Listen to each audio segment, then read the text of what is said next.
Welkom by hierdie eenheid oor die uitvoering van 'n effektiewe literatuuroorsigh. In hierdie sessie sal ons ondersoek hoe om 'n sterk fondament vir jou navorsing te bou deur bestaande studies sistematies te hersien.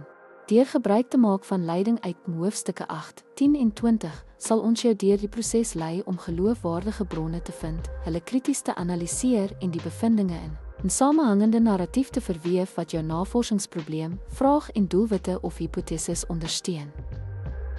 Die identifisering van bronne behels deur akademiese databasisse, tydskrifte en wetenskaplike bewaarplekke te gebruik om relevante literatuur te versamel.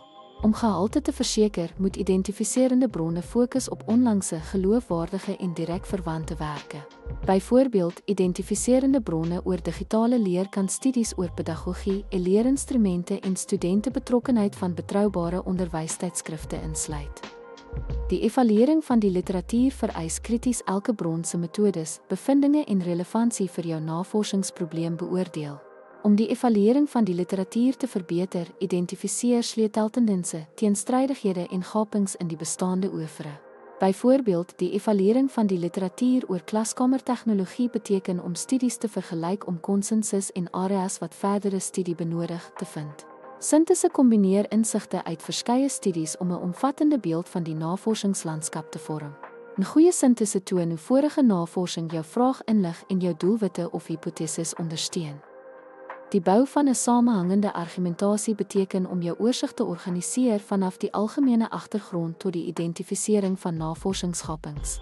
'n Sterk benadering tot die bou van 'n samehangende argumentasie toon hoe literatuur jou studie regverdig en die rigting daarvan bepaal. Praktiese wenke vir jou oorsig sluit in die gebruik van subopskrifte en tematiese afdelings om 'n duidelike struktuur te handhaaf. Doeltreffende praktiese wenke verseker dat elke afdeling die literatuur aan spesifieke komponente van jou navorsing koppel. Praktiese wenke kan byvoorbeeld help om afdelings rondom digitale leeruitdagings, voordele en uitkomste te raam, in lyn met jou vraag en hipotese. Dankie dat u by ons aangesluit het in hierdie eenheid oor literatuuroorsigh. Teen hierdie tyd behoort u te verstaan hoe om 'n omvattende soektog uit te voer, krities met akademiese bronne om te gaan en daardie insigte in 'n boeiende navorsingsverhaal te integreer.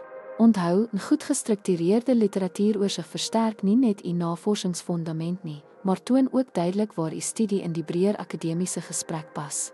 Hou hierdie strategieë in gedagte terwyl u navorsingsreis voortsit.